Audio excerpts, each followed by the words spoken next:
The Vitality Big Half has beaten the Big Freeze. It's cold but dry for the 11,500 people taking part in this festival of running. Ali Dixon and Charlotte Purdue are among the favourites in the women's race. But there's no doubt at all about the headline act, Sir Mo Farah, back on the streets of the capital, looking to test himself ahead of the London Marathon in exactly 7 weeks' time. Well, the Big Half route follows some of the London Marathon course only in reverse. We start just north of Tower Bridge and head out east, following the River Thames towards Docklands through the Limehouse Link Tunnel. The runners will then pick their way through Canary Wharf, back west through Wapping, over Tower Bridge, across the Thames into Southwark, past Rotherhithe, Surrey Quays, into Deptford, before finishing in Greenwich in front of the magnificent, iconic Cutty Sark. 4 London boroughs in all, 13.1 miles.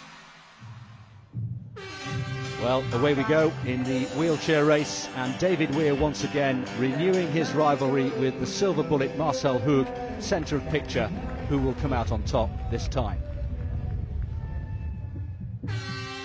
Away we go in the inaugural Vitality Big Half. Sir Mo Farah doing battle against Callum Hawkins, the British number 2, in the shades, and just behind the reigning London Marathon champion Daniel Wanjiru from Kenya. Mo Farah has been training hard at altitude in Ethiopia, and 5 miles in, is this a surge or a decisive break? Mo Farah, patient in the early stages, has put his foot down here, and you can see has opened up quite a gap already on Wanjiru and Hawkins. There's the chasing pack, Josh Griffiths leading the way, Matt Sharp at the back, but the gap is already quite considerable. Well, it was just a surge.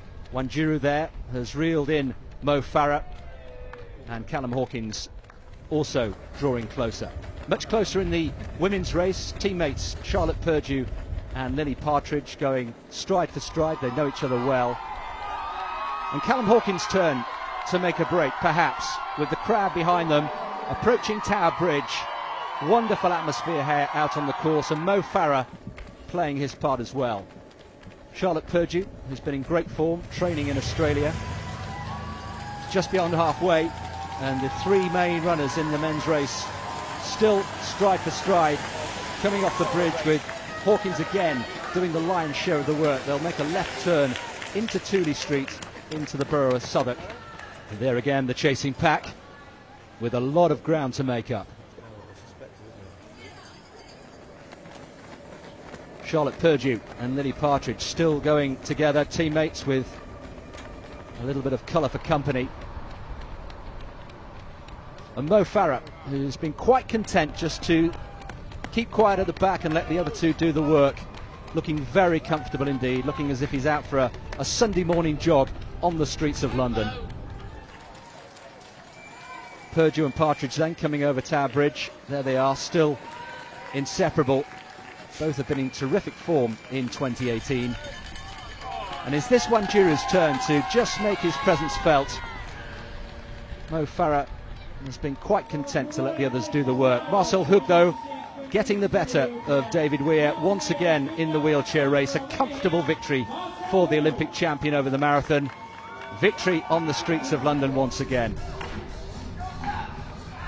Callum Hawkins then making another surge. Will this one be decisive? He really has put in a great effort today. Sadly, Lily Partridge has been dropped by Charlotte Purdue and is playing catch-up. She's a long way back, and there is Purdue, who ran so well in Japan just before Christmas. And Mo Farah, the gloves are off, physically and who knows, metaphorically as well. Is this Farah saying, enough is enough, it's time to get racing? And they're still racing halfway over Tower Bridge. 200 metres to go. Mo Farah just edges in front. It's half a lap of the track.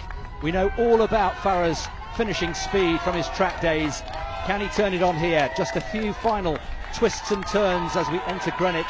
Cutty Sark will come into view very shortly. Mo Farah then, Wanjiru still on his shoulder. A left-hand turn, another right-hand turn. And Mo Farah, can he turn on the style and the speed for the home crowd? And there he is. A big finish for Mo Farah in the Big Half. He's got this race won. He wanted to get the win. It looks like he's got the win. And Mo Farah once again winning on the streets of London. The winning time, 61.40. That doesn't matter. It was all about getting the victory here today. Charlotte Purdue, what a performance. A huge personal best for her. She sliced over a minute of her previous lifetime best. Small in stature, but a huge talent and huge guts. And we'll look out for her once again in the London Marathon next month.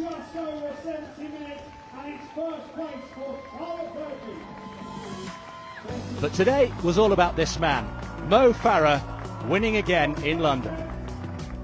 It wasn't really much of a test. It would have been nice to be able to push myself a little bit harder, but at the same time, you just have to take it as it is. And Callum did try, and he pushed on early on, and same as Wanjuru, he would do London, and I think both of us look comfortable enough. So just see if I can keep that pace going for another 13.2. So against all the odds, the big half managed to beat the big chill. Victory for Mo Farah. Perhaps he may have preferred a stiffer test here today, but he looks in good shape, doesn't he, ahead of the London Marathon. Likewise, Charlotte Purdue, a huge personal best for her, and a Swiss double in the wheelchair races for Marcel Hoog and Manuela Scher. Well, all our winners will be back for the London Marathon on April the 22nd, and so will we.